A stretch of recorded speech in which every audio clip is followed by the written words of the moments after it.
Ayan po mga kababayan, ang uling balita po namin kay Mima ay pupuntahan po namin siya. Yan po ang update natin at kami po ay lilipad papuntang Samar by helicopter. Helicopter. Insan helicopter. All first time ko yun, sila Boss Mike, nakasakay na eh. Pero kinakabahan kasi ako sa helicopter, ikaw hindi ka ba kinakabahan? Uy, smugglers ka daw, smugglers rap nga dyan, smugglers ka daw tol. Ang dami nga nagsasabi niyan, tol. Ito seryoso, tol. Minsan, may bumabati sa akin, Kuya, smugglers, ikaw ba yan? Gumaganon. Sa mall. Oo. Kunwari nakaupo, ay si smugglers ata to. Smugglers, ikaw ba yan? Kinakalabit ako. Sabi ko, ay, kumain ka na ba? Hoy, kumain ka na ba? Baka gutom lang yan, hayop ka. Pogi ako doon kako. Oo. Pogi daw siya. Nagbigyan nyo na. Okay? Tapos pogi daw siya kay smuggler. Yeah. Yun. Sa 40 days po, abangan nyo po kami. At, ayan, naka-chopper po kami. At gusto nga nang namin ikwento, Pikwa, ikwento muna natin tong kay Ballpoint. Ito po mga kabayan. Yung latest update. Yung akin muna, tol. Ito yung akin. Ito yung yung akin muna. Kasi, di ba, ito mo, bago kay Ballpoint, ayan muna sa akin. Ito po. Sige. Tapos yung kay Ballpoint, ito po yung sa akin. Share natin. Sige, tayo, share mo. Ayan, ayan po, yan yung sa akin. Kuya, may naghahanap sa iyo, sinabi ni, ayan po, di ka na nakatira dito. Ayan po, ayan po yung tao sa akin, no. Ayan po, ayan po, ayan yung una kong death threat. Ayan po, marami po kami natatanggap na ganyan. Pinicturean yung bahay na ginagawa nyo. Yan po, ayan nakita nyo yung date. May 26. Ayan po May 26. Kita-kita nyo Baka sabihin nila, ano na naman scripted Totoo po, may mga death threat kami. Si Boss Mike din, di ba, no, nakaraan. Yung parang isang riding in tandem, pare, na nawasak yung Montero niya. Di ba, nakita mo yun? Nakita ko nga. Ngayon po, pagtapos sa akin kay Boss Mike, nawala si Mima, ngayon po si Ballpoint naman. Ano nangyari kay Ballpoint, tol? Ayun, tol. So, nagkwento siya sa akin, tol. Sabi niya, kumakain siya pananghalian. Isang araw lang, di ba? Pagtapos ni isang Mima, araw lang. Kakatapos siya. Pagka-uwi niya, tol, galing Lamay. As in, pagka-uwi niya galing Lamay, kinabukasan nun. Di ba wala siya ng third day? Pan-third day ni Mima. Ngayon, may napansin daw siya na pumasok dun sa street nila kasi dead end na yung Ballpoint, tol Sa malayo pa lang kita mo ng dead end, di ka na talaga tutuloy. Ngayon, napansin ni Ballpoint, naka-helmet. So parang nagtaka siya, nagduda na siya. Tapos tinignan daw niya, pagdating dun sa pinakandulo, bumuelta pa balik. Para nilampasan lang siya. So sabi ko, anong assessment mo, tol? Sabi ko, eto, sabi niya, kaduda-duda kasi wala naman naliligaw na naka-helmet. Ako po kasi pumupunta ako Ballpoint Pagdating ko doon sa kanto, no, sa bayan pa lang, nagtatanggal na ako ng helmet kasi wala naman ng huli ron. At saka po, sa isang lugar, example, yung Ballpoint, pag ikaw po naka-helmet ka doon, pumasok ka doon, automatic taong labas ka. Kasi palayan palayan. Oo. Kasi bakit po, yung mga tao doon, sanay sila na magmotor, magbike, wala pong helmet. Hindi po nag-helmet. Oo, saksing buhay po ako. Kaya sabi ko kay Ballpoint, Lods, ang ibig sabihin niyan, kinumpirma muna niyan kung talagang doon ka nakatira. Oo, ganyan din sa akin, tol. Ganyan din sa akin. Nakita mo. Dinaanan ka na. Tinitignan nila. Ako naman, dalawa lang ang suspecha ko dyan, tol. Home credit or death threat. Yan lang yun sa akin Home credit, tol, or death threat. Yan lang yan. Dalawa lang yan. Bakit mo home credit ka ba, tol? Oo, ang dami kong tinakbo ang home credit Home credit yan o death threat. Baka yung home credit ang mo, nagbabanta sa'yo, tol. Pumupunta sa bahay yung mga home credit Yun yung mga home credit, papadala ka Bulaklak. Diba? Hindi home credit yun. Putik ang home credit, papadala ka sa barangay. Kasi yung home credit, kinokontak na ako, nandito po kami sa barangay, sir, lumabas na po kayo, hinahanap kayo ni chairman. Eh, sabi ko, hindi ako nagre-reply eh. Dalawa lang yan. Kung hindi home credit, death rate yan. Di ba? Pero kasi sabay-sabay tayo, tol eh. Di ba? Sabay-sabay nga eh. Hindi naman pwede nagkataon lang yun, tol. Hindi pwede nagkataon lang yun. Eksaktong-eksakto ang timing, tol eh. Ako nga eh, sa totoo lang, nung eto kakabili ko lang CCTV, kaka-install ko lang kahapon. Buti ka pa nga eh. Ako bibili nga ako dyan. Bibili rin ako. Time to time ako nakaano, tol. Kasi ang set ko ng CCTV, tol, isang malayo, isang malapit. Dalawa niya, magkabilaan yan, tol.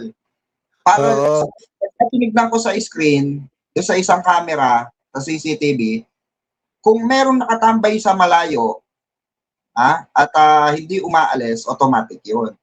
Di ba meron din sa'yo? Ano ba yung sa'yo, yung kinukwento mo kagabi, bago tayo nakatulog? Bago ka umilik, tol. Yun sa akin, tol, pulan sa sakyan. Kasi matagal na yun, tol. Pulan sa sakyan na ano? Oo. Yung sa bahay namin, dun sa dating bahay namin, dito rin sa Caloocan, tol. Kasi, although alam nilang na taga Caloocan ako, pero hindi sila makakapasok dito sa condo, tol eh. Mahirapan sila, tol eh. Kailangan nila bumutas ng underground, tol. Kailangan pa nilang gumastos, tol, para mapasok tong bahay. Pang-piplor ako, tol eh. Hindi, tatago sila sa mga bahay-bahay. Pagdating nila sa'yo, lantang gulay na yun. Oo, di ba? Baka susunod na taon na pasok nila sa bahay, tol. Bago nila matuntun yung bahay. Pero po yung latest talaga po namin, seryoso, yung latest po yung kay Ballpoint. Tapos na po sa amin yung kay Boss Mike, tapos na po sa amin yung kay sa akin, kay Mima na nga nangyari, ayan na. Tapos eto pang si Ballpoint naman ngayon, di ba? Oo. Kaya nga sabi ko, tol, hindi tsamba yon, hindi disgrasya yon. Never ever magdadala ang map, Google Map example na lang. Dadaling ka sa dead end, tol. Diba? Hindi pa pwede mangyari yon. Kasi kay Ballpoint po, walang tagusan dun, tol eh. Oo, kay Ballpoint eh.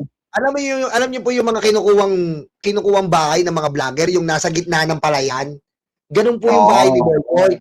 Nasa gitna ng palayan, talagang pag dumaan ka sa kalsada nila, kila Ballpoint lang po, walang ibang bahay doon na iba-iba. Kung may bahay po doon, kamag-anak niya. Yun. Kaya po yung kay Ballpoint, nagmamanman po, nandun. Tinitingnan yung galawan nila. Di ba? Yes. Oo. Kaya nga tol, sabi ko, seryosohin mo na yan. Sabi ko, hindi biro yung na yan, tol. Alalahanin nyo. Sabi ko, nasa bingit tayo ngayon. Hindi natin alam kung sino nagpapatodas talaga. Kasi maaari, tol, na yung 7 nahuli, alagad lang din yun eh. Alam mo yun, tol? Yung kakausap lang. Kasi ang pinakang big boss, tol, hindi yan naharap sa mga yung, for example, harap sa atin, kunwari tayong gunmen. Sila mismo yung kakausap sa atin. Hindi, tol. Meron at meron dadaanan yan. Ilang tao ang dadaanan yan, tol. Ganyan ang mga uri ng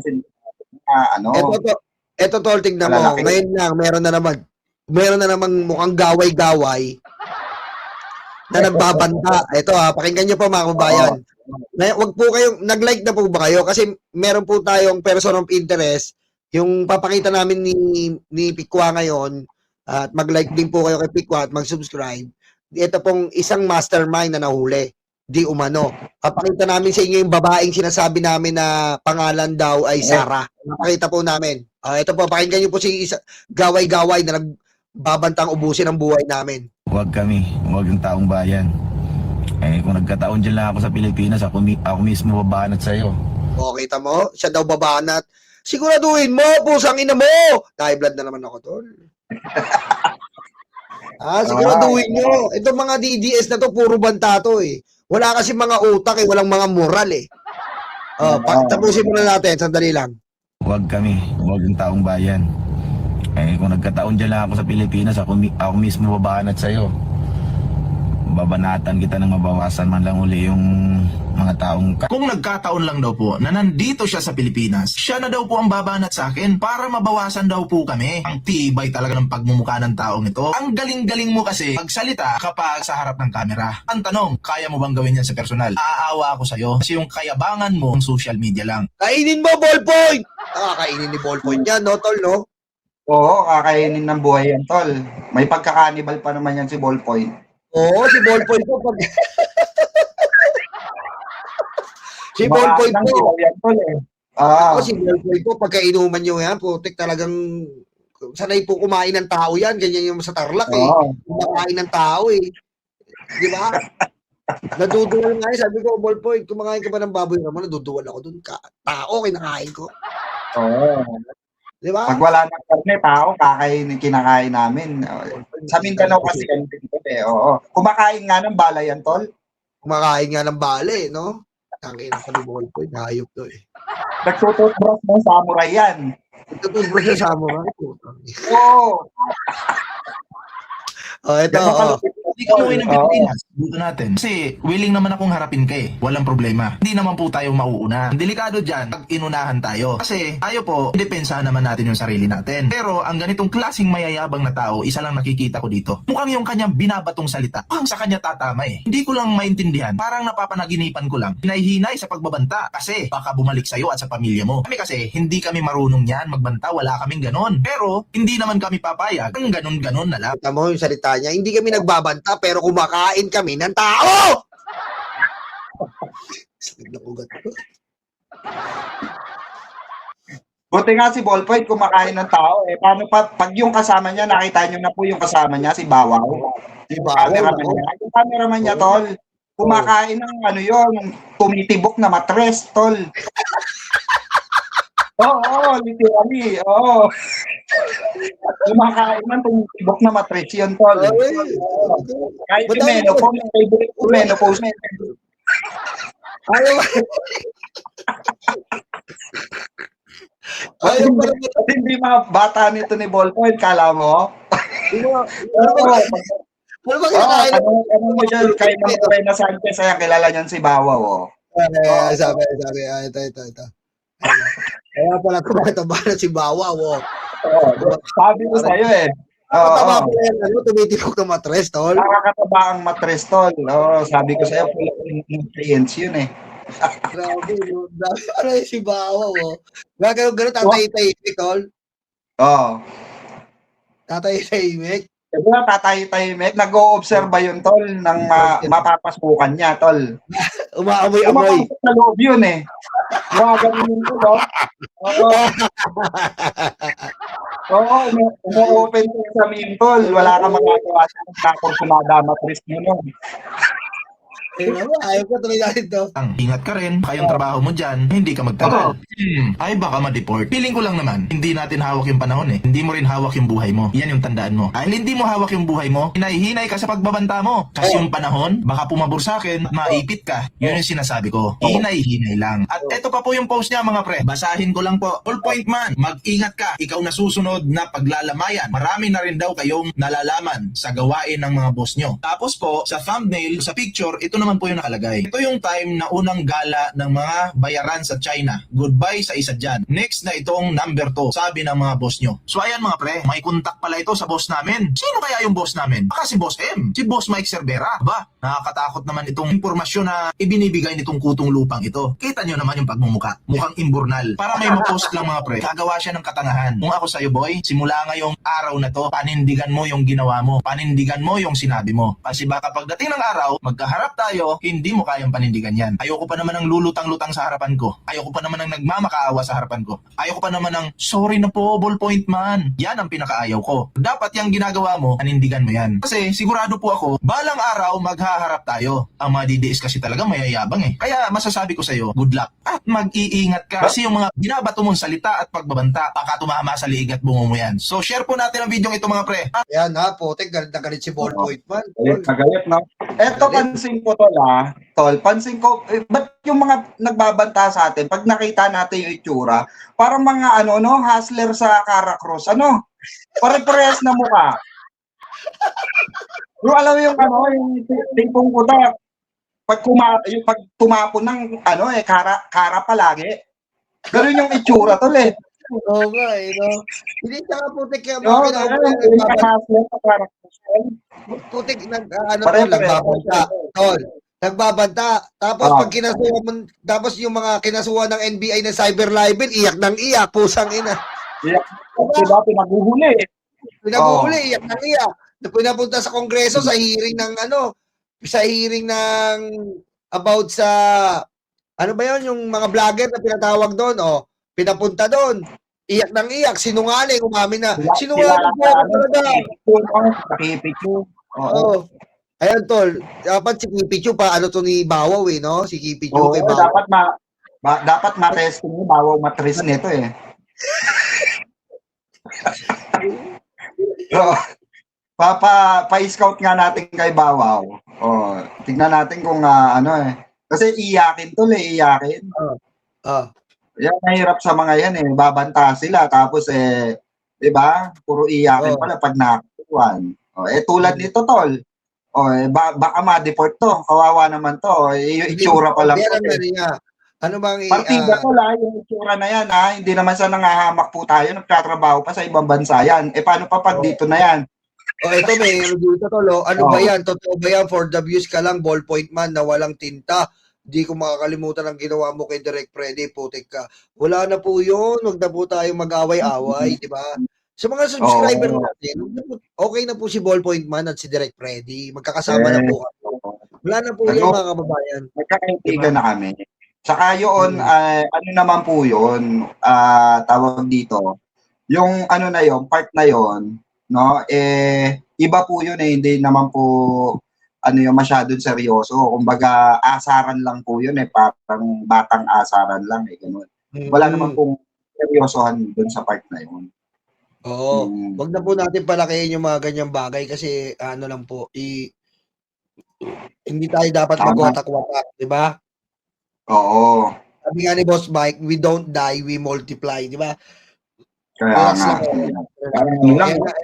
Mga to, alam mo tayo tol, pansin mo ba sa atin, nagbabanta ba tayo? Hindi tayo nagbabanta, nagmumura tayo. Hindi tayo nagbabanta, tol. Palamura lang tayo, pero hindi tayo nagbabanta, di ba? Kasi walang pogi nagbabanta. Bawal sa pogi ang nagbabanta. Hindi magkakajowa, ganun. Diba si Nyolo, di ba? Kaya, kasi mga babayan, mga karayuma, ano ba sa gusto mong tawag sa'yo? Umahanap ka na anong tawag? Pikotong nga, tol. Pikotong. Birador na lang. Mga kabirador. Birador na lang. Parang pretong para ka namang ano. Gusto nga natin mangotong tol mangotong ng mangonyat ng mga tampalasan. Mga kabirador, pikwa ganon. Hindi yung mga kinukotong, mga kiniketong Parang ano birador na lang, at least magasdagan. Birador talaga tawag sa akin tol. Mga kabirador. Kanya ko naman talaga sila tawagin, mga kabirador. Ayan, mga kabirador, mga kabirador. Di ba mas maganda? Tapos meron pa tayong mga kabenggador, di ba? Oo. At least, di ba? Ayun nga po mga babayan, ito nga po, wag po tayo magbabanta kasi ang pagbabanta po masama. Ang pagbabanta po... Tol, pwede rin yung suggestion ni, Sweet Scent, ni Ma'am Sweet Scent. Kapik-pik daw, tol. Pwede. No, pwede, Total, basang-basa naman yun. Masyadong basa yan, diba? Kamusta kayo mga kapik-pik? Basang-basa, tol. Basang-basa. Maduduyan, tol. Pawis na pawis, tol. Ang layo na nilakad ko. Magiging basang-basa yan, tol. Kamusta mga kapik-pik? Okay po kayo? Madugo ba po ang panahon? Di ba? Kapik-pik. May naalala tuloy ako dyan, tol. Yung favorite kong sinusup-sup dati. Ano ba yung mga salita mo dito? Sup-sup naman, ano? di ba? Imposibleng hindi ka sumupsup nun, tol. Ano so, Imposibleng hindi mo sinupsup yon. Yung sinusupsup nung araw, yung, ano yan? Yung mikmik, tol. Ikaw naman, di Mikmik ba? yan! Tayo ni mikmik. Mikmik! Oo, katunog eh, di ba? Mikmik. Iba naman yung Diba? Oo. iba naman yung kapikpik. Oo. Katunog nga, tol eh. Kaya naalala ko yung madalas kong supsupin nung araw. Sabi nga, bago salita mo, supsupin eh. Putik ang hayop ka eh. Diba, ministro yun, tol? Sinusup-sup yun. Ginaganon yun eh. Ayan eh. Kaya nga po mga kababayan ito gusto namin kayong sana po ipagdasal nyo na lang po kami na sana po ay yung Tama. mga ganyan, ingatan po kami. Kasi wala naman po kami kakampi dito. Kami po talaga ang totoong may kakampi ng taong bayan. Sa kanila, taing bayan yung kakampi nila eh. Di ba? Alam Taing niyo, bayan. sa ito tol, mga kabirador, mga karayuma dyan. Eto po, tandaan nyo, nangyari lang ito mga kababayan, magmula nung mga nakulong na yung mga binibira namin, mga kababayan. Yun nga. Nung nakulong na yung mga binibira namin, nag-start na po yung ganitong senaryo sa buhay namin. Tama. Diba? Na may mga umaaligid na, may mga nagtatanong na uso na yung mga banta-banta. Diba? Alam nyo totoo yung sinasabi ni Pico. Alam nyo sa amin naman po masaya kami. Alam nyo ba't masaya kami? Sabi nga namin pag nag-uusap kami nila Boss Mike, para po kami mga feeling namin, para kami mga athlete o sa Olympics. Kasi po, ang feeling namin, maipagmamalaki namin yung ginawa namin sa aming mga anak. Kasi po, hindi kami kumampi hindi kami nagpabayad ng katulad nila, 500,000, 1 million. Hindi po kami dumila ng betlog ni Kibuloy. Hindi po kami dumila ng betlog ni Digong, ng Puyukot ni Sara. Hindi po, wala pong matitrace yung mga anak namin, mga kamag-anak namin, na kami ay talagang dila betlog sa mga Kibuloy, na kung Diyos siya, ba't hindi ka makalabas, hayop ka, di ba? Di ba, Tol? At least yun na lang eh. Yun na lang yung legacy namin na talagang proud kami dito. Di ba, Tol, ikaw? Tama. Kaya nga kanina sa live ko, Tol, sinampo lang ko yung mga basher. Kasi di ba ang dami nagsasabi, bayaran tayo. Kinuwento ko rin kasi yung, di ba, inoperan si Mima. Sabi ko nga bago ako mapunta sa grupo, bago tayo mabuo, actually buo na sila Boss Mike. So bago ako nakasama sa kanila, may offer na ako sa kabila. Tapos sabi nga ni Boss Mike noon, subukan mo lang na sumama sa amin, tignan mo yung banding namin, kung magugustuhan mo, ganyan. Pero wala yung kagaya sa kabila. Dito prinsipyo lang, sabi ni Boss Mike. Basta banding na tayo, ganito. Hanggang sa nagustuhan ko nga yung banding ng tropa, 'di ba? Kasi tropahan eh. Tapos magkakasundo pa, 'di ba? So pinakita ko sa kanila, sabi ko, hindi lang po si Mima. Imagine niyo kung babayaran ako ng 50,000, sabi ko, kayang-kaya kong kitain ng 50,000 tol eh. Meron totoong nababayaran dito, sila yun. Sa kanila, kaya nga mga nakakondo tol eh. Kaya nga, si Argota, di ba? Binenta yung lupa niya, binenta yung bahay niya, lumipat sa 2 kondo tol, may sasakyan pa. Ikaw tol, si Mima nga lang eh. Si Mima po, paano si Mima mag-i-invest pa kung talagang may bayad siyang 500,000 monthly? Bakit pa siya mag-i-invest? Bakit tambak ang utang ni Mima ngayon? Tambak ang utang ni Mima ngayon. Paano yun? Ngayon nga, sabi nga namin sa kinakausap nga namin nila Pikwa ang mga harap po kami. Hindi pa po tapos yung namin, mga kababayan, mga karayuma, mga kabirador. Hindi pa po tapos yung gampanin namin kay Mima. Kakausapin pa po kami, makipag-meeting pa po kami sa mga naatraso ni Mima na malalaking tao na hindi namin pwede sabihin. Kami sa amin na lang yon. Kakausapin po namin yon para humingi po ng dispensa sa mga naagrabyado ni Mima. Dahil si Mima po ay talagang santambak po ang utang dahil nga po sa naloko yata. Ayan nga po. Speaking of naloko, Pikwa, ito na. Ito na yung pinakakaabangan ng lahat. Ito na po ang isa sa mastermind na ipapakita namin sa inyo. Ito na po. Let us start the show. Siya po ang babaeng, ito yun, tol, yung sinasabi kong Sara. Laging kasama ni Mima Alicia.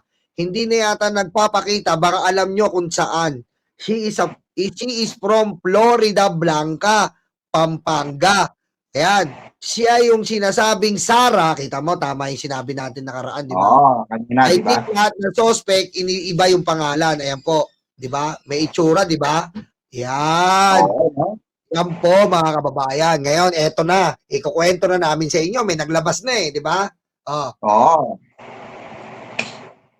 ayan po. Go ahead, tol. Ito po yung sinasabi namin sa inyong may asawa. Ito po yung option number 2 natin. Kung hindi po politics, tandaan po natin mga kababayan, mga karayuma, mga kabirador. Tinitingnan po natin bawat angle dito. Ngayon, ito po ang sinasabing option 2, if ever sa scam pinatay si Mima. Malinaw po yan ha. Oo. Meron po tayong politics side, meron po tayong scam, love scam Oo. side.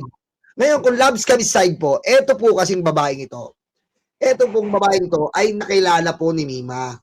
Ito po ang nakilala ni Mima from a common friend. Ito pong Sara na to ay may asawa.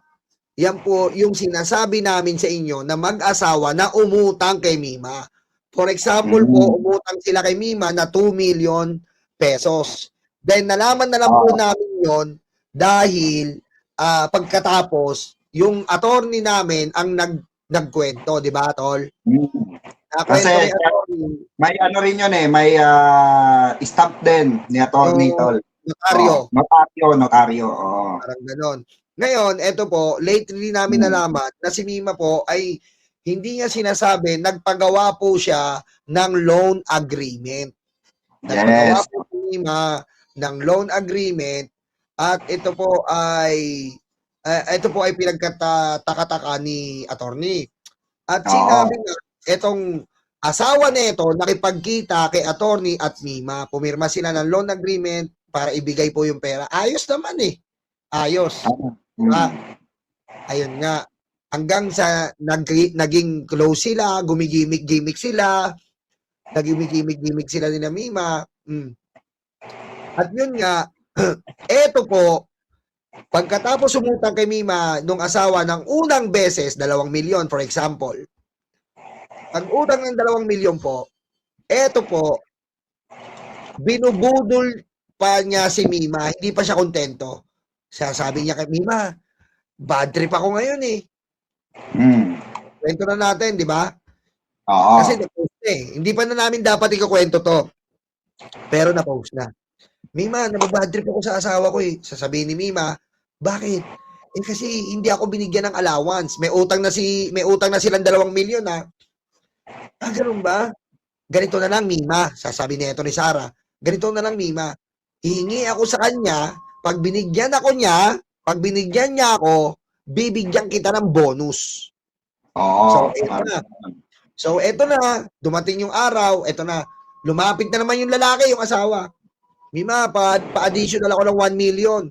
Parang ano lang no, Tol? Parang buibili lang sa tindahan Oo nga Parang cheapy lang yung binibili, Tol Cheapy. Mima, pa-additional ako ng 1 million. Na po, additional. Ganun ba? Ganun uli ang loan agreement natin. Ganun din. Bibigay ko agad-agad sa'yo.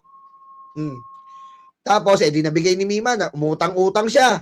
Umutang-utang siya para kumita siya Umutang-utang siya para ma-provide. Uutang siya kay Mark Ramos, uutang siya kay Jake Magnus, uutang siya kay Mike Cervera, uutang siya dun sa malalaking tao, hanggang sa makolekta niya, di binigay niya. Pagbigay po, eto na naman si babaeng, eto na naman to, pupunta kay Mima, Mima, ang bait-bait mo. Mima, salamat sa'yo, binigyan ako ng allowance. Dahil dyan, may bonus ka sa akin, 50,000. Di ba, Tol? 50,000 bigay. So, bali lumalabas, umiikot na pera doon, kay Mima lang. Kay Mima lang po umiikot yung pera na yon. Ganun po nila in-scam si Mima. Ganun po nila pinaglaruan ang batang isip na si Mima. Siyempre, mga kababae, mga karayuma, 24 years old pa lang si Mima. 24 years old. And kung 24 years old ka, ang dami niya pong pangarap para po sa kanyang pamilya. Dahil ang laki po ng ginagastos ni Mima sa probinsya nila. Sa mga kapatid pa lang, 3, private. Sa nanay niya pa lang. So, ayun na nga. At yan po ang lumalabas na ating second person of interest. Yan po, itong babaeng to na kinukwento ko sa inyo kahapon na Sara. Tol, Pikwa, ikaw. Yun nga po mga kabirador, mga karayuma. Ito po mga kababayan, yung pilit naming itinatago sa inyo before na hindi pa namin siya pwedeng pakialaman kasi nga under investigation pa. Kaya humihingi po kami ng kapatawaran ni paring Nyolo, no? Dahil medyo naligaw-ligaw kayo ng baagya. Kailangan po talaga namin gawin yon hanggang bumugulong pa yung investigasyon. Pero may link na po kami from the very start po ng kaso. Dahil kita nga po sa CCTV kung sino po yung bumaril. Ano po yung ikita.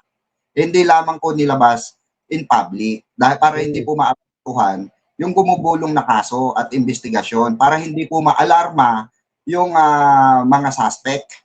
O tignan nyo, di ba, nung hindi lumabas sa media, hindi namin nilabas. Huli agad, di ba, Tol? Tumbok agad, di ba? Timbog agad yung mga suspect, mga gunmen. O. Ganun po, nakipag-cooperate din po kami. For your information. Hindi po kami dito yung for the view. Siyempre, gusto namin magka-views, sasabihin nyo. Hindi po gusto namin magka-views. Kung ano po ang sinasabi namin ng pulis sa amin, sinasabi na namin sa inyo. Hindi po kami ganoon, mga kababayan. Hindi po namin sinasabi sa inyo. Alam na namin tong Sara noon pa. Unang araw pa lang pagkamatay ni Mima, alam namin to. Pero lumabas na po ngayon, kaya po pwede na namin ilabas sa inyo. So, pare. Kasi nakikita ko po mga kababayan, may mga nagko-comment din sa akin na bakit yung unang sinabi nyo ganito, yung pangalawang sinabi nyo ganyan. Ito naman pala yung may pananagutan. Yun nga po ang kailangan naming gawin upang kasi yung mga yan tulad niyan babaeng yan, nanonood po sa amin yan. Pinapanood na po kami sa ngayon. Oo. Diba? Baka isa na nga sa kasama nyo dyan na nanonood ngayon yan eh. Diba? Kung ano diba? Nung mga araw na yon. Kaya po hindi namin pwede sabihin or ipinpoint na meron na po lead ang mga pulis. Dito po sa pagtalagang nila. Kaya sana maintindihan nyo. Kasi gusto namin na mabilis na katarungan para sa aming kaibigan. Yan po ang, di ba Tol, sila ang nag-impluwensya kay Mima, nag-impluwensya po kay Mima na, ito Mima ganito, Mima ganito, gimmick tayo, gigimmick sila sa mamahalin. Nightlife. Si Mima po, walang kotse, nakikisakay lang kay Boss Mike, di ba? Sila rin po nag-impluwensya, Mima, bumili ka na ng sasakyan mo. Ganyan, bumili ka ng sasakyan mo. Sila po, inimpluwensyahan nila si Mima. Pinapasabay nila sa luho. Pinapasabay po nila sa lifestyle. Tingnan mo, gimmick, di ba, Tol? BGC pa. BGC, gigimik. Maliit, pagka gumimik ka sa, BGC, Tol, maliit ang 10K dyan, Tol. Maliit talaga 10K. 10K mo, isang steak lang yan eh. Magkano anak mo? Diba? 3,000 ka ng 3,000, isang bucket. Malupit ang lifestyle sa BGC, lalo na nightlife. Kinuha nila yung loob ng bata, di ba? Kinuha nila yung loob ng bata, yan, pinasakay nila. At eto pa, eto po, i-ano na lang natin bilang common friend. Yung boyfriend po ni Mima, Tol, di ba? Yung boyfriend ni Mima. Ito na po ang twist, mga kababayan. Yung boyfriend po ni Mima ay common friend netong mag-asawa. Yun po ang lumalabas, mga kababayan. Yung boyfriend ni Mima ay tauhan ng asawang lalaki, sabi nila. Kita nyo po? Kaya kung analyze nyo mabuti, ito, I think, malinaw na sa inyo ito. May posibilidad na itong boyfriend niya ay talagang Darna, di ba? Itinanim lang mga kababayan. Nilunok lang yung di ba? Pagka-paniray, Tol. Di ba? Para makahuthut sila ng pera, may tendency ganon yung plano nila. Ganon nila pinaikot si Mima. Kaya po dumating sa punto na mga kabengador, mga kabirador diyan, yung kaso po ni Mima ay love scam. 'Di ba? Love scam syndicate. Marami na pong nabiktima ng mga ganyan. Na pakikilala kung kani-kanino, Bibigay yung number mo kung kani-kanino, okay yan, ganito, ganyan. Kasi Parang nakikita, Netflix tol, no? Parang oo, Netflix, no? nakikita ka na ikaw ay mapera. Nasakto mga kababayan na si Mima ay single po. Kami, mga ano kami, di ba? Hindi po kami single, kami mga expired to mingle, gano'n. You know, we do that better than anybody. I bet you got it twisted, you don't know who to trust. So many player hating niggas trying to sound like us. Say they ready for the front, but I don't think they know it. Straight to the depths of hell is where them cowards going. Well, all you still down, nigga, holler when you see me. And let these devils be sorry for the day they finally free me. I got a caravan of niggas every time we ride. Hitting motherfuckers up when we pass by. Until I die, live the life of a boss player. Cause